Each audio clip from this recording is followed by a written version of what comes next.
So hi guys, welcome to Gyan Gyan. दोस्तों, आज हम बात करेंगे गोत्र के बारे में। हमारे कई व्यूअर्स की डिमांड थी कि भाई गोत्र बहुत चलता है इंडिया में, हिंदू धर्म में खासकर, कि बराबर गोत्र में शादी नहीं करना चाहिए। तो इसका मेडिकल फैक्ट क्या हो सकता है, मेडिकल क्या बोलता है इसके बारे में, तो समझते हैं इस वीडियो में, देखते रहिए।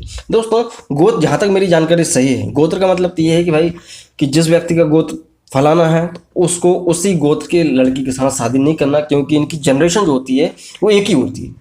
मतलब कि ये करीबी रिश्तेदार होते हैं, एक दूसरे के बहुत करीबी रिश्तेदार होते हैं, तो उसके अनुसार दिक्कत आएगी। और धार्मिक मान्यताओं के अनुसार कि भाई ये भाई बहन कहलाते हैं, तो खैर वो बात अलग है। भाई बहन की बात छोड़ो, गोत्र की बात छोड़ो, बात यहाँ पे आती है जनरेशन की। मेडिकल क्या बोलता है कि भाई कोई भी जो कपल होता है उसकी एक जनरेशन नहीं होना चाहिए, कम से कम 5 जनरेशन दूर होना चाहिए। ऐसा नहीं है कि बिल्कुल ही आप दूसरी दुनिया से तो लड़की लाओगे नहीं। पहली बात तो सभी के सभी जनरेशन एक दूसरे से निकली हैं, ये चीज़ आप मानो चाहे ना मानो, लेकिन करीब की जो 5 जनरेशन होती हैं वो नहीं होना चाहिए। ठीक है, दादा बाबा काका ऐसे करके आप जो है 5 जनरेशन दूर का ही कोई रिश्ता करना पड़ता है, इसलिए थोड़ा गोत्र का महत्व है। अब बात आती है मेडिकल क्या बोलता है। मेडिकल कुछ नहीं बोलता इस बारे में, ठीक है, कुछ फर्क नहीं पड़ता। फर्क पड़ता है सिर्फ और सिर्फ ब्लड ग्रुप के ऊपर।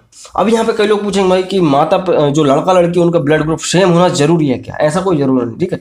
ब्लड ग्रुप लड़का लड़की का अलग होगा तो भी चल जाएगा, ठीक है। लेकिन अब बात आती है हम ब्लड ग्रुप की बात क्यों कर रहे हैं, क्योंकि जो गोत्र डिसाइड करने की जो परंपरा है उसके अनुसार यही माना जाता है कई लोगों का कि ब्लड ग्रुप अलग अलग होना जरूरी है या अलग अलग नहीं होना चाहिए। ये इसके पीछे की एक मान्यता है। तो ब्लड ग्रुप की भी बात करें तो क्या होता है कि माता पिता का ब्लड ग्रुप कई बार सेम ही रहता है और उनकी औलाद में, उनकी संतानों में, ठीक है। तो लेकिन कई बार ये दिक्कत कब आती है कि जब आदमी औरत शादी कर रहे होते हैं तो उनका ब्लड ग्रुप समान होना चाहिए, नहीं होना चाहिए। देखो भाई, कोई दिक्कत नहीं आती है, महिला का ए हो आदमी का बी हो, कुछ भी फर्क नहीं पड़ता। फर्क तब पड़ता है जब इनके जो RH फैक्टर होता है उससे फर्क पड़ता है। कोई भी हो ब्लड ग्रुप, उसकी बात नहीं करेंगे, उसके बारे में हम दूसरा वीडियो कभी देखेंगे, ठीक है, कि भाई ये बच्चों का ब्लड ग्रुप कैसे निर्धारित होता है, उसके लिए अपन दूसरा वीडियो बनाएंगे। खैर, तो अभी आप इतना समझ लो कि आदमी औरत का ब्लड ग्रुप एक हो चाहे ना हो कोई फर्क नहीं पड़ता, लेकिन उनका जो RH फैक्टर है उससे फर्क पड़ता है, ठीक है। क्या होता है कि जो अगर सपोज किसी आदमी का पॉजिटिव है या नेगेटिव है, कोई भी है, तो उस कंडीशन में क्या होगा कि जो पॉजिटिव वाला RH फैक्टर होता है, जो ब्लड ग्रुप होते हैं उसमें हम देखते हैं ABO होता है।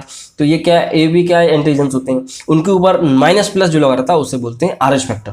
तो ये RH फैक्टर क्या होता है, ये प्रोटीन होता है बेसिकली, कि प्रोटीन होगा तो प्लस है, नहीं होगा तो नेगेटिव है। खैर, उसके बारे में वीडियो बना चुका हूँ, आप चाहो तो वो देख लेना। लेकिन यहाँ पे क्या होता है कि जब आदमी का प्रोटीन जो RH फैक्टर प्लस है तो महिला का नेगेटिव है, तो क्या होगा कि प्रेगनेंसी बहुत कम चांस होते हैं कंसीव हो पाए, क्योंकि जो आदमी का जो स्पर्म होता है और जब वो जाता है, जब एम्ब्रियो बन जाता है, तो क्या होता है कि महिला कंसीव इसलिए नहीं कर पाती क्योंकि उसके पास होता है माइनस RH फैक्टर।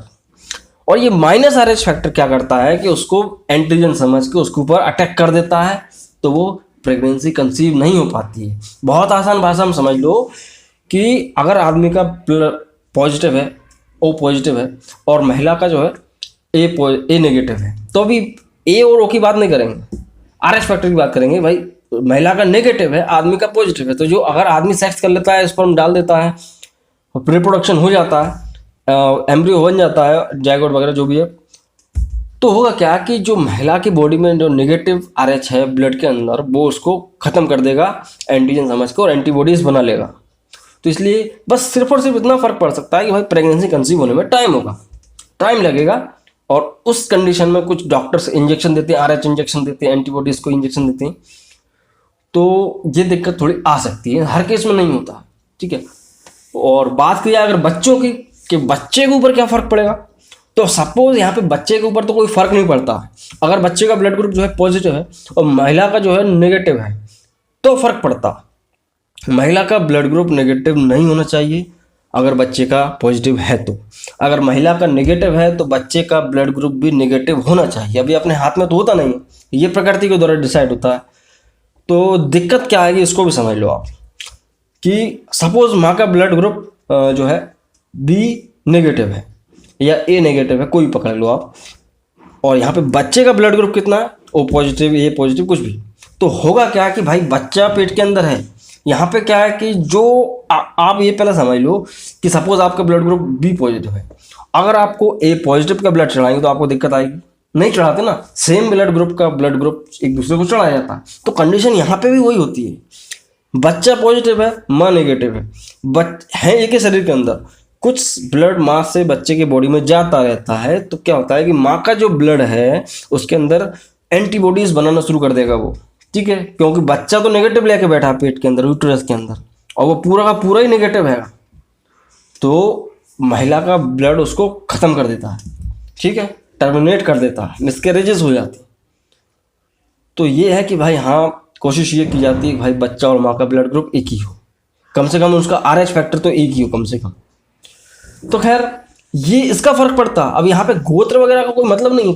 कई बार ऐसा देखा गया कि लोगों ने बहुत सारे गोत्र वगैरह सब मिला के शादी करी है, नहीं मिलने चाहिए ऐसा शादी करी है, लेकिन फिर भी उनके साथ ऐसे केसेस होते हैं। सो सिर्फ और सिर्फ दोस्तों यहाँ पे ब्लड के RH फैक्टर का फर्क पड़ता है, ठीक है। और हम नेक्स्ट वीडियो में देखेंगे कि माता पिता से बच्चे का ब्लड ग्रुप कैसे निर्धारित होता है, कैसे डिसाइड होता है, उसको भी थोड़ा समझेंगे। सो आज के लिए सिर्फ इतना है दोस्तों। जो गोत्र है वो हमारे बूढ़े पुराने लोगों ने इसलिए बनाया कि भाई ये गलतियां ना हो, बट इनसे कोई ज़्यादा फर्क पड़ता नहीं, ठीक है। तो खैर वो चलता रहेगा, उसको छोड़ो आप। तो आज के लिए सिर्फ इतना है दोस्तों। आई होप कि आपको वीडियो पसंद आया होगा। पसंद आए तो लाइक करें, नए हैं तो चैनल को सब्सक्राइब कर सकते हैं। सो मैं मिलता हूँ अगली वीडियो में दोस्तों। जय हिंद, वंदे मातरम।